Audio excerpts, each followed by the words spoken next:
Bonjour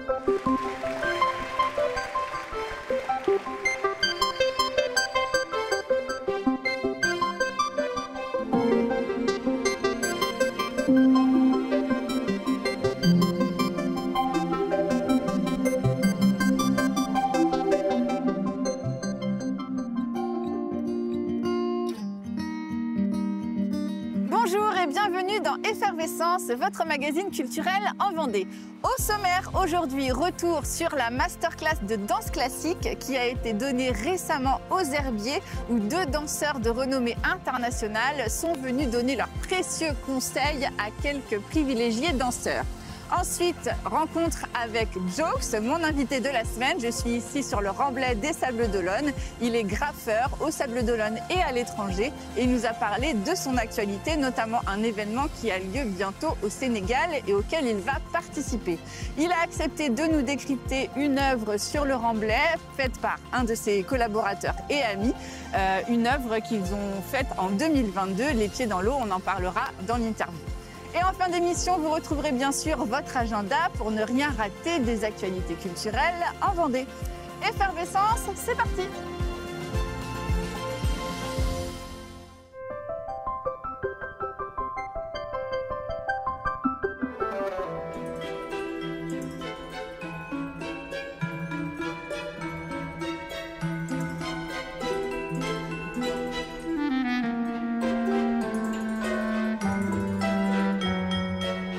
Retour sur la masterclass de danse classique qui a eu lieu récemment aux Herbiers. Elsa Godard, danseuse au Royal Ballet de Londres, et Alistair Madin, ancien soliste de l'Opéra de Paris, sont venus donner leurs précieux conseils aux danseurs qui se sont inscrits à cette masterclass. Elsa Blanchard, notre journaliste, s'est glissée au milieu des danseurs pour vous montrer tout ça. C'est une scène peu commune aux Herbiers. Deux pointures internationales de la danse ont investi le parquet de l'association Entrechats. Elsa Godard et Alistair Madin, danseurs de renommée mondiale, passés par les plus grandes scènes, sont venus partager leur passion et leur technique pendant 2 jours de masterclass intensive. À l'échelle locale, effectivement, c'est une chance pour les élèves de pouvoir participer à des cours proposés par des danseurs de renommée internationale. Cet événement permet également à la ville des Herbiers d'augmenter tous les événements qui tournent autour du milieu culturel, chose à laquelle la ville des Herbiers tient énormément. Je pense que c'est une manière de donner à la danse classique une place plus visible. Il y a beaucoup d'associations aux Herbiers, il y a aussi pas mal d'associations de danseurs, mais on est les seuls en fait à proposer la danse classique, donc on marque notre singularité. Pour Elsa Godard et Alistair Madin, l'objectif est clair, donner accès à une culture et à une manière de travailler qu'on retrouve rarement en dehors des grandes scènes et des conservatoires.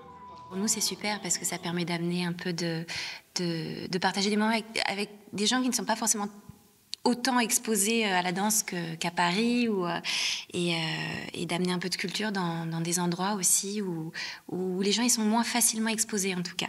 Donc c'est chouette pour nous de pouvoir partager ça avec eux. Et en fonction des niveaux, ça dépend et de la fréquentation aussi de qui vient, donc c'est vraiment variable. Donc on s'adapte en fonction de qui vient, mais en tout cas les gens ont vraiment envie, sont de bonne volonté et donc c'est agréable. Parmi les stagiaires, Clotilde participe pour la 2e fois. Elle revient avec des étoiles dans les yeux, impatiente de retrouver cette exigence et cette énergie unique. Je trouve que c'est super parce que d'avoir un prof comme Alistair qui a été à l'opéra, qui a un beau parcours et tout ça. Et j'ai beaucoup aimé sa pédagogie aussi l'année dernière, donc c'est pour ça que je suis revenue. Et aussi il y a Elsa Godard cette année, donc je me suis dit que c'était aussi une opportunité en plus pour avoir des corrections, des conseils. Cette expérience intense rappelle que la danse d'exception peut se vivre partout. C'est le moment pour moi de retrouver Jokes, mon invité de la semaine, alias Éric Berthomé. Il est graffeur, bien connu ici au Sables d'Olonne, et nous l'avons rencontré pour parler de son actualité, notamment cet événement mondial au Sénégal auquel il va participer prochainement, une rencontre de 170 graffeurs. Je le rejoins tout de suite.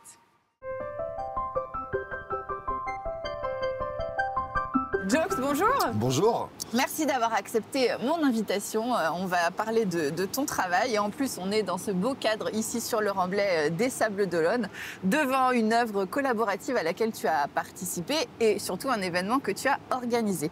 Donc toi tu es street artiste, comment tu te définis? Graffeur? Graffeur et tu es autodidacte. Autodidacte, ouais, c'est ça. Alors du coup comment ça a démarré, comment c'est rentré dans ta vie le graphe au départ? Bah, déjà par le dessin. Voilà, ouais.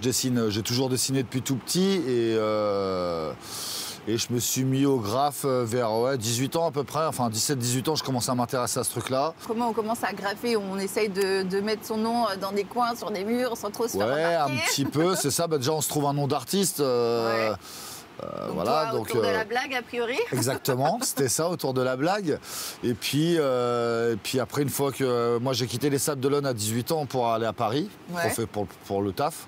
Et là, j'en ai pris plein les yeux, parce que voilà, je me suis dit, voilà, le graphe, il y en a un petit peu partout. Et tu as rencontré des graffeurs peut-être? Et voilà, j'ai rencontré des potes à moi, enfin même un Sablé qui est venu me rejoindre sur Paris, plus après des potes sur Paris, voilà, et on s'est lancé. Et on s'est lancé, alors pas en professionnel dès le début? Pas du tout. Comment ça devient une démarche professionnelle au début? Avec le temps. Ouais. Bah ouais, voilà, moi j'ai commencé dans la rue par le vandale. Hein, ouais, c'est ça. Donc aller la nuit, voilà, ça, la débauche, la nuit, aller taper des murs, les chemins de fer, les trucs comme ça. Les endroits insolites. Les endroits insolites, on essayait. C'était le but, j'imagine. C'était ça, de se faire voir. Le but c'était de mettre son nom le maximum de fois, d'être vu le plus de fois. Impressionné. Ouais, un petit peu, et puis surtout on était nous impressionnés par les plus grands, on voyait les trucs et tout ça, on se disait comment ils ont fait pour aller là, voilà, donc on essayait de suivre un peu le chemin. Tendance, ouais. Et puis après, je suis revenu sur les Sables d'Olonne, où là ça a mis un gros frein parce que voilà, c'était pas Paris, il n'y en avait pas partout, mais c'était en moi, donc j'ai continué à faire un petit peu mes conneries de jeunesse, on va dire. Ouais, par-ci par-là. Voilà, jusqu'au moment où on se fait attraper, donc on arrête, et puis on arrête.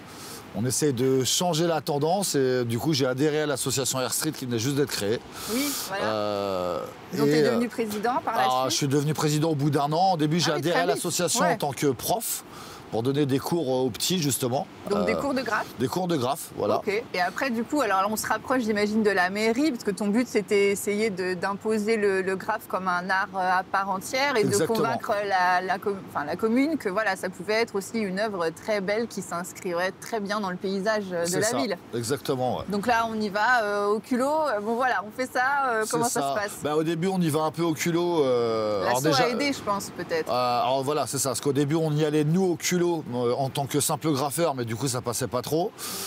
Du coup le fait d'adhérer à une association, c'est voilà, pour l'image ça faisait un peu mieux on va dire. Voilà. Et alors du coup toi tu as commencé par le lettrage, c'est ça? C'est ça. Et après tu t'es spécialisé plus dans les portraits? Le portrait, c'est ça. Et alors ça c'est pareil, comment ça s'est fait, ton style il a aussi évolué par ton expérience? Parce que tu dis qu'au départ tu es autodidacte mais tu n'as jamais pris de cours, même après avoir bossé un petit peu, tu t'es pas spécialisé en prenant quelques cours par-ci par-là? Alors moi je dessinais plus du portrait quand j'étais petit, enfin le portrait, des Lucky Luke, tout ce qui était BD on va dire un petit peu. Des personnages existants entre guillemets. Voilà, c'est ça. Et après dans le graphe, c'était comme on disait tout à l'heure, c'était du lettrage, donc moi c'était Jox. J'ai fait tout un travail de la lettre et puis je pense j'ai fait le tour. Pour moi de la lettre et je me suis plus intéressé au portrait et je suis venu petit à petit à faire du portrait et l'évolution s'est faite que en travaillant avec les autres en fait, plus dans l'échange. C'est vraiment collaboratif. C'est ça pour moi. C'est ce qui te plaît en tout cas. C'est ce qui me plaît. Le côté on bosse ensemble et c'est ce qu'on voit justement derrière nous parce que je disais que c'était une fresque collaborative au départ, donc ça c'est un événement que tu as initié les pieds dans l'eau en 2022. Alors raconte-nous comment ça s'est fait. En fait, il y a eu une fresque qui avait été réalisée sur ce mur-là il y a une vingtaine d'années par je ne sais pas combien d'artistes. Première fresque d'Air Street. Mais quand je suis revenu sur ce mur-là et que j'ai vu l'état du mur, la dégradation du mur, des insultes, des choses partout, je suis venu en plein après-midi avec un collègue à moi faire une peinture sans demander à personne. Et ça fait un gros buzz. Et je me suis dit, il y a quelque chose à faire. Donc, c'est dans cet endroit en particulier. Voilà. Donc j'ai démarché la ville en disant, voilà, j'ai une idée, j'aimerais inviter des artistes peintres. On fait une fresque commune. On s'arrange sur le thème et voilà. Et puis ça s'est organisé très très vite. Et donc là, ça prend tout leur emblème et sur plusieurs parties, c'est ça? Ouais, c'est 3 grands murs comme ça représente à peu près 500 mètres, c'est 480 mètres de fresque à peu près. Et donc c'est ça, comme je disais, le côté collaboratif et entre copains, parce que voilà, vous connaissiez tous et c'était l'intérêt de pouvoir collaborer avec chacun sa partie, c'est ça? Et puis donc c'était sur le thème des fonds marins. Des fonds marins. Et donc après, à bosser à côté des copains et puis gérer la transition de chaque partie, c'est ça? C'est ça, exactement. Chaque artiste avait un nombre de mètres défini. Et après, voilà, on s'adapte entre chaque artiste à dire tiens, vas-y, on vient se mélanger là. Et puis on a même un qui est à l'autre bout qui va venir travailler un truc entre les deux. Enfin voilà, c'est un peu l'échange. Aujourd'hui, ta clientèle, elle est assez variée. Tu bosses pour les communes, on vient de le dire. Ouais. Tu vois que tu travailles aussi pas mal sur des événements, sur des festivals. Sur des festivals, beaucoup, ouais. Donc ça, on t'appelle et puis on te demande de venir faire une peinture sur une toile. Sur des murs, soit sur des murs, soit sur des panneaux de bois, soit... c'est eux qui... Voilà, on s'adapte au support après.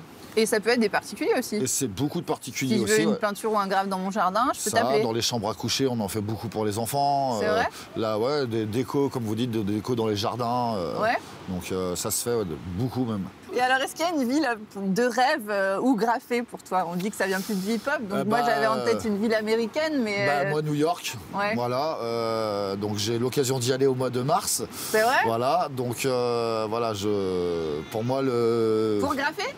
Je vais essayer de graffer. Alors j'y vais en vacances, mais Tu vas essayer de trouver un petit coup. Je suis en train de rentrer en contact avec des graffeurs de là-bas pour trouver un mur là-bas. Mais de tous les voyages que je fais, je laisse forcément ma trace quelque part. Ah, c'est vrai? Ouais, donc c'est un peu l'objectif à chaque fois. Et est-ce que tous les graffeurs font ça? Je pense. Je pense qu'on a ça dans le sang malheureusement. Donc en se baladant dans le monde entier, on peut trouver ton nom sur les murs par endroit. C'est ça. Alors justement, tu exposes aussi à l'étranger, je sais que tu bosses aussi sur des toiles. Et là, dans ton actualité, tu vas participer à un événement qui va avoir lieu au Sénégal, Meeting of Styles. Donc ce sera du 25 au 30 novembre 2025. 35 pays, 170 artistes. Alors explique-nous un peu l'objet de cet événement. En fait, Meeting of Style, c'est une association qui organise des événements, donc des gros meetings de graffeurs, les plus gros meetings du monde. Et tous les mois, ça change de pays. Okay. Et donc on postule, en tant qu'artiste peintre, on postule. Et on a la chance ou pas la chance d'être sélectionné. Et là, pour ma première candidature, j'ai eu la chance d'être sélectionné pour le Sénégal. Donc là, ça y est, tu pars là. Donc là, je pars là dans 3 semaines au Sénégal. Donc voilà, laisser une fois de plus ma trace dans un nouveau pays. Ouais, carrément, Sénégal, t'étais jamais allé? Je suis jamais allé au Sénégal. Donc c'est à Yeumbeul, je crois. Yeumbeul, c'est ça, c'est la banlieue de Dakar. D'accord. Et alors, ça consiste en quoi cet événement-là? Qu'est-ce que vous allez y faire? Parce qu'il n'y a pas que du graphe, je crois qu'il y a aussi... Il y a de la danse, il y a du théâtre de rue, voilà, il y a des concerts. Mais le Meeting of Style, c'est vraiment la partie graphe. Il y a 35 nationalités différentes. Et on n'est qu'une dizaine de Français, je crois, on est 15 ou 16 Français grand max. Okay. Et après, ça vient du monde entier. Et voilà, donc on a une semaine pour colorer la ville. Et donc toi, t'es parti sur quoi? On peut savoir en avance ou c'est un secret? Alors, si le mur me le permet, parce que pour l'instant, j'ai aucune idée de la taille du mur. Donc si le mur me permet, j'aimerais faire un mix d'une sénégalaise, ou africaine, peu importe, avec la touche vendéenne, donc lui ramener la coiffe sablaise. Génial! Sur la partie Afrique. Voilà. Donc tu as bossé déjà ce dessin-là en amont, Voilà, j'ai bossé déjà ma maquette. Et j'imagine que ce type de rencontre, c'est aussi le moyen de développer des collaborations avec d'autres graffeurs pour peut-être monter des événements futurs. Est-ce que, par exemple, Les Pieds dans l'eau, cet événement qui a donné cette fresque magnifique, ce serait un événement à reproduire dans les années futures peut-être? Alors j'espère, normalement, là on est en train de voir, normalement c'est à reproduire en octobre 2026. Ah, ça y est. Voilà, donc là on est en cours de montage de dossier, on va dire. Et oui, c'est exactement. Le Meeting of Style va permettre de rencontrer d'autres artistes et pourquoi pas faire venir des artistes étrangers. On l'a fait l'année dernière pour les airs de la rue, donc à Tanchette sur le Grand Mur. On a fait venir un artiste italien, Chopero. Ok. Et voilà, le but c'est ça, c'est de faire de l'échange. Comme ça, si là je peux rencontrer des artistes qui ont l'occasion de venir et après faire des échanges et nous aller là-bas. C'est un peu comme ça que ça se passe. Pour ma part, dans le monde du graffiti, c'est de la rencontre et de l'échange. Je me fais inviter à un événement. En échange, je réinvite la personne à l'événement et c'est un peu... Voilà, et comme ça, tu fais connaître la ville aussi aux graffeurs étrangers. Exactement. Bon, en tout cas, cet événement, il sera quand même à suivre. On n'y sera pas, mais on regardera sur les réseaux. Sur les réseaux, ouais. Parce que dans leur vidéo, ils ont dit que si on rate ça, si tu rates ça, ton année est en noir. Donc, si vous voulez un petit peu de couleur dans votre vie, vous pouvez suivre l'événement sur les réseaux avec la participation de Jokes. Et puis, on va te retrouver tout de suite dans un décryptage d'une de tes œuvres sur le Remblai, un petit peu plus loin. En tout cas, merci beaucoup, Jokes. Merci à toi. Et puis, bon meeting of styles et bon voyage au Sénégal. Merci bien. Au revoir. Au revoir.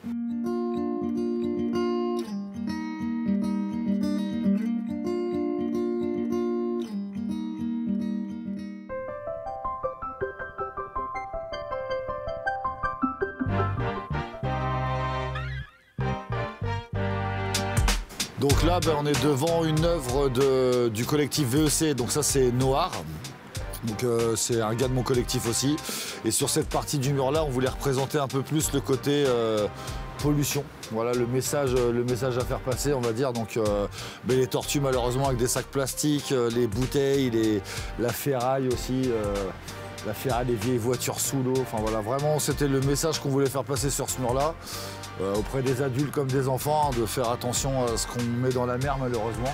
Voilà, parce que c'est eux en premier qui sont impactés, hein, les tortues avec les filets de pêche, les choses comme ça. Donc ça c'était voilà, un peu notre message coup de gueule on va dire, ou revendicateur, qui est la base du graffiti. Donc voilà, ça c'était les messages forts. Donc ça c'est Noir qui a fait toute cette partie là, et qui lui est un artiste voilà, très orienté, très revendicateur, qui fait beaucoup de peinture comme ça. Et qui fait passer des messages. Et voilà, on se devait de faire ça sur la plage, encore plus au Sable d'Olonne, quoi. Donc voilà. Big up à Noir au passage.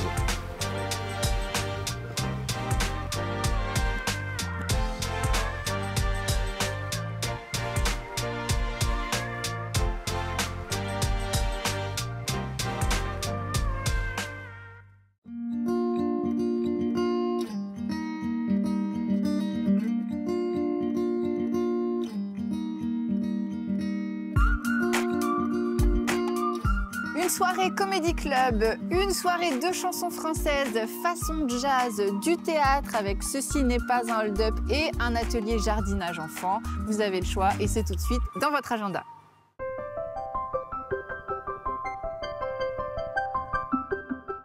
Soirée Comédie Club, vendredi 21 novembre à partir de 19h30, salle Aquarelle. Découvrez 3 humoristes autour d'un verre et de planches apéritives. Restauration et bar sur place. Antoine Delaunay-Quinquette au Camembert Jazz Festival, le 16 novembre à 16h à Fontenay-le-Comte. De Léo Ferré à Stromae, en passant par Morane ou encore Camille, les jolies chansons d'hier et d'aujourd'hui revisitées par ce Quinquette prennent des allures de standards de jazz moderne. T'es toute nue sous ton pôle, y'a la rue qui est ma boule, joli mot. T'as ton cœur à ton cou et le bonheur par en dessous, joli mot.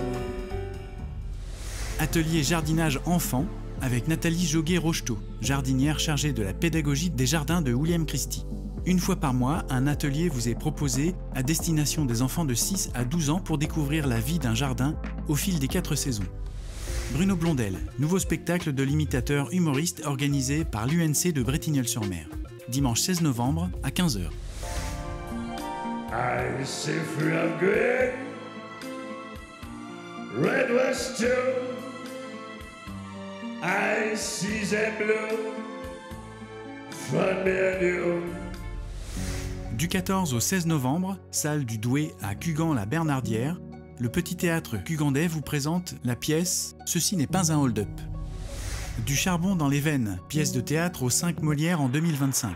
Rendez-vous le 18 novembre à 20h30, salle Odyssea de Saint-Jean-de-Mont. Pour éteindre, il faut tourner ce bouton-là. D'accord ? D'accord. Oublie pas ton Vlad. Mon Vlad, il passe son temps avec ton fils. Ou à la volière. C'est ta fiancée qui va être jalouse si elle te voit caresser ta jonjon comme ça. Pour qu'elle soit jalouse, il faudrait d'abord que j'en trouve une. Depuis tout le temps que tu passes ici. Les poissons savent nager, les pigeons savent voler, les mineurs ils savent que le soleil n'existe pas. Ouais. Il n'y a rien eu à faire. Ils ont voulu être mineurs comme leur père. Tu vas jamais, toi, au cimetière. Jamais. Vu le temps que je vais y passer dans pas longtemps. L'école de Veuze de la Garnache vous invite à son traditionnel bal folk à l'occasion du festival d'automne le 15 novembre. Dans l'après-midi, vous pourrez participer à des stages. bourré à 3 temps et répertoire auvergnat. Effervescence, c'est terminé pour aujourd'hui. Vous pouvez bien sûr retrouver toute cette émission en replay sur le site de TV Vendée. Et puis vous le savez, si vous êtes à l'origine d'un événement culturel sur la Vendée, n'hésitez pas à m'en faire part en m'envoyant vos éléments à l'adresse qui s'affiche en bas de votre écran. Quant à moi, je vous dis à la semaine prochaine pour de nouvelles rencontres culturelles en Vendée.